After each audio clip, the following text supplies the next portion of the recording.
Ongaro, bonjour. Bonjour. Vous représentez la Mayenne à l'Assemblée nationale pour le Parti socialiste. Alors la Première ministre consulte à Matignon les syndicats demain, les partis politiques aussi. Les responsables socialistes ne veulent pas parler avec Elisabeth Borne de la suite du calendrier parlementaire, mais ils veulent bien discuter avec elle, mais de quoi? Est-ce que j'ai compris? Les retraites. Les retraites, tout de suite. Les retraites, bien sûr. Ça a été dit depuis longtemps maintenant. Nous attendons qu'il y ait un vrai dialogue autour de cette réforme des retraites qui est massivement rejetée dans le pays. Mais jusqu'à présent, le gouvernement fait la sourde oreille. Et ce qu'on constate, c'est qu'il veut donner aujourd'hui l'illusion du dialogue, d'un dialogue qui aurait repris, mais il ne veut pas traiter des sujets qui intéressent directement les Français, à savoir cette réforme, à savoir le report de l'âge légal de 62 à 64 ans. Il y a une explication, c'est au Conseil constitutionnel. On attend de savoir si c'est censuré un peu, beaucoup, pas du tout, et c'est après qu'on pourra en reparler, non? Mais pas du tout, c'est maintenant qu'on doit en parler. D'ailleurs, non seulement les formations politiques le disent, mais aussi cette intersyndicale qui a été en tout point impeccable depuis le début du mouvement. Et ce qui est frappant aujourd'hui, c'est l'entêtement du gouvernement, l'entêtement du président de la République, les outrances du ministre de l'Intérieur. C'est tout ça qui frappe aujourd'hui les Français, qui suscite une forme de sidération parmi eux. Il y a pourtant un vrai problème de prise en otage des manifestations par des éléments violents qui en profitent pour attaquer les forces de l'ordre alors qu'ils s'en fichent des retraites. Bien sûr, et il faut condamner, je le fais d'ailleurs, bien sûr, les violences contre les forces de l'ordre, comme ça a eu lieu à Sainte-Soline ou ailleurs. Mais je crois qu'il y a aussi quelques questions à se poser sur la doctrine du maintien de l'ordre aujourd'hui dans le pays, parce que on voit beaucoup d'images qui sont choquantes. On a vu aussi des scènes proprement hallucinantes à Sainte-Soline, et donc on a besoin d'y voir clair là-dessus. En tout cas, on ne peut pas se réfugier, comme le fait aujourd'hui le ministre de l'Intérieur, dans une succession de prises de position qui ne font que jeter de l'huile sur le feu, alors qu'on a besoin avant tout d'apaisement. Par rapport à la réforme des retraites, une fois que le Conseil constitutionnel aura parlé, si la loi est promulguée, il y a le référendum d'initiative partagée qui sera peut-être validé par ce même Conseil. Vous allez tout miser sur la mobilisation des citoyens ? Écoutez, chaque chose en son temps.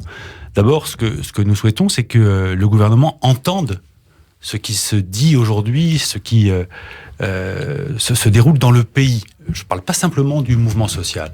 Je parle aussi des Français qui ne comprennent pas l'obstination, je le disais, du président de la République, et surtout qui se voient très heurtés par ce report à 64 ans. Vous savez, quand on est ouvrier dans l'agroalimentaire, j'en connais beaucoup dans mon département de la Mayenne, lorsqu'on est aide à domicile, lorsqu'on est employé ouvrier au 3-8... C'est pas possible 2 ans de plus. Mais 2 ans de plus, c'est extrêmement lourd. Et qui aujourd'hui porte l'effort dans la réforme des retraites préparée par le gouvernement, eh bien, ce sont tous ceux-là, ces ouvriers, ces employés, ces femmes en particulier, c'est pour qui ça ont fait tant d'efforts pendant le Covid, à qui on a envoyé des brassées de fleurs à l'époque. Souvenez-vous, on applaudissait les soignants. Et résultat, à qui aujourd'hui on présente la facture, vous travaillerez 2 ans de plus. C'est pour ça qu'une grande conférence sur le travail, la qualité du travail, la pénibilité, c'est peut-être pas une mauvaise idée. Mais ça n'est pas une mauvaise idée si, et seulement si, on lève ce préalable sur les 64 ans. Comment être crédible sur la qualité du travail, sur les conditions du travail, si d'abord on ne dit pas à ceux qui se lèvent dans le pays, si on leur dit pas, on a compris ce que vous vivez. Alors c'est très dur, et donc on remet, on suspend, on remet en question ces 64 ans, parce que décidément, il faut que le gouvernement entende ça, ça ne passe pas. Le combat contre cette réforme a perturbé aussi la gauche parlementaire. Vous êtes en séminaire ce soir, les parlementaires, les députés de la NUPES. C'est une thérapie de groupe, comme dit le Parisien ce matin ? Non, mais c'est normal de faire le point régulièrement sur ce qu'est d'abord cet intergroupe de la NUPES. Donc moi je crois profondément au rassemblement de la gauche, à condition que chacun puisse rester lui-même. Et là, c'est un peu la France insoumise décide et les autres doivent se soumettre. Ah, ça n'est pas ça. Alors ça, je peux vous dire que ça n'est pas ça.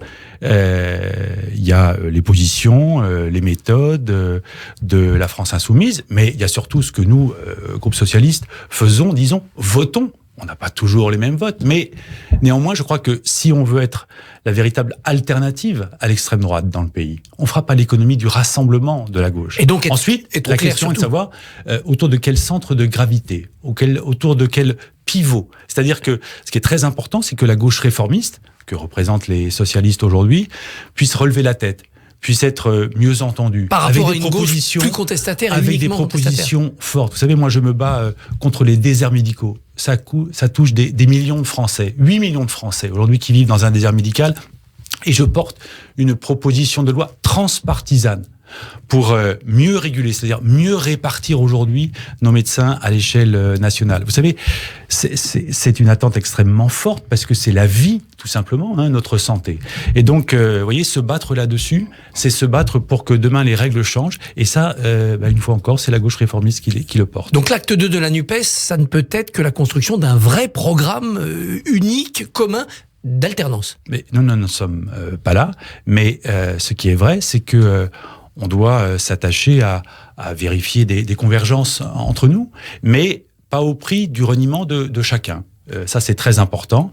Et donc, il faut que l'alternative, l'espoir, renaisse à gauche. Ça passe en effet par ce travail ensemble, mais je le redis, pas sur n'importe quelle base. Et il faut déborder peut-être le cadre de la NUPES. Quand Fabien Roussel rencontre Bernard Cazeneuve, vous êtes choqué ou vous dites non, il faut parler à cette gauche hors des murs de la NUPES? Mais bien évidemment. Vous savez, si on veut construire une majorité pour demain, bien sûr le rassemblement de la gauche, mais c'est lorsque la gauche est rassemblée qu'elle est forte, qu'elle attire, qu'elle est capable de parler au-delà d'elle-même. Et puis moi j'ai toujours considéré que des hommes, des femmes comme Bernard Cazeneuve font partie évidemment de la famille de la gauche.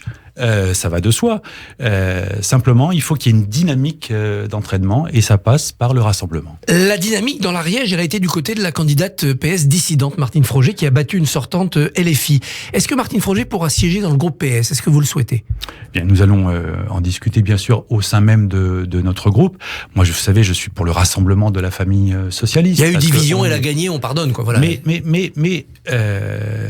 là encore, pas à n'importe quelles conditions. Vous savez, nous avons une charte, nous, députés au sein du groupe socialiste. Celui ou celle qui veut faire partie de notre groupe doit évidemment respecter cette charte. Ça va être son cas, c'est une socialiste ancienne. Oui, mais ça veut dire aussi qu'on accepte qu'il y ait ce rassemblement de la gauche. Ça veut dire qu'on ne vient pas à la carte, ça veut dire qu'on accepte de travailler avec cette règle majoritaire, qui est notre force aussi au sein du groupe socialiste à l'Assemblée. Nous débattons beaucoup, mais une fois qu'une décision est prise, nous nous y tenons.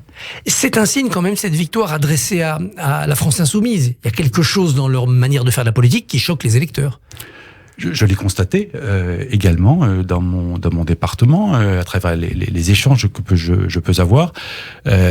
Moi, je ne serai jamais, vous le savez, dans l'outrance, dans des comportements qui finalement font du mal à la politique et à ceux qui l'exercent. Je crois qu'il faut toujours être respectable dans ce qu'on fait, dans ce qu'on dit, ne pas verser là non plus dans l'outrance. Et si on veut être crédible, ça passe non seulement par des positions claires, mais ça passe aussi par des comportements qui soient admis de tous. Alors vous avez été ministre de l'agroalimentaire, vous venez d'une région où l'industrie agricole c'est quelque chose d'important, et l'agriculture. Est-ce que vous êtes inquiet des tensions toujours plus vives entre écologistes et agriculteurs? Bien sûr, parce qu'on ne peut pas indéfiniment être dans ces oppositions, ces divisions, ces fractures, ces violences même. Comment on fait? Alors comment on fait? Eh bien, on met davantage de démocratie dans les délibérations qui affectent nos grandes décisions. C'est-à-dire que lorsqu'on parle de l'eau, c'est un bien commun. Lorsqu'on parle de l'air, lorsque on parle du climat, ça mérite qu'on ait davantage de démocratie. Donc des référendums locaux? Une fois que la démocratie a parlé, eh bien on s'y tient. C'est ça qui nous permet de vivre ensemble et c'est ça qui nous permet de surmonter les violences, les divisions, les fractures dont vous parliez. Pas d'agriculteurs qui décident dans leur coin et pas de zadistes qui contestent des référendums locaux. Sur Sainte-Soline, moi la leçon que je tire, c'est qu'aujourd'hui nos procédures ne sont pas adaptées. Il s'agit ici de la question essentielle de l'accès à l'eau. Bien sûr, tout le monde reconnaît aujourd'hui, quelles que soient les organisations syndicales, que la question du stockage de l'eau se pose, au moment où on est dans un réchauffement du climat. Mais est-ce qu'on doit aller jusqu'à pomper dans les nappes phréatiques? Et à qui doit-on donner cette eau après? Et donc ensuite, comment on partage l'eau. Ça, ce sont des questions de fond. Et sans doute aujourd'hui, n'avons-nous pas la bonne échelle de délibération, ni ensuite les bons leviers de décision. Donc si on met davantage de démocratie dans les délibérations et dans la décision, sans doute les décisions seront-elles mieux acceptées. Mais pour ça, il faut savoir où nous allons, il faut un cap clair du point de vue de l'État pour dire ce que sera demain notre politique de l'eau et localement ensuite les bons échelons de délibération et de décision, je vous le dis. Est-ce qu'il ne faut pas être plus ferme avec les agriculteurs sur la transition verte, par exemple, en leur disant non, les produits phytosanitaires interdits, on arrête? Il faut là aussi un cap extrêmement clair. Je ne suis pas sûr que ce soit aujourd'hui ce que fait le gouvernement. Il y a une étude très intéressante qui a été menée par l'INRAE, qui est l'Institut national de la recherche agronomique et environnementale, qui nous montre qu'à l'horizon 2050, on peut se libérer des pesticides sans mettre en cause notre souveraineté alimentaire. Je pense que là, il y a un vrai chemin. Le risque, c'est pas justement de dépendre de l'importation? Ah non, justement, c'est ça qui est très important. Souveraineté, c'est important. Notre souveraineté, c'est capital. C'est capital. La France doit rester un grand pays agricole et alimentaire. Guillaume Garot, député PS de la Mayenne, merci et bonne journée. Merci à vous. Merci beaucoup Christophe Barbier, qu'on retrouve bien sûr tous les matins. Et votre invité demain, Christophe, sera, si je ne me trompe pas, François Braun, ministre de la Santé. Eh bien, vous avez tout juste. Eh bien, on vous retrouve demain matin dès 7h45. À demain.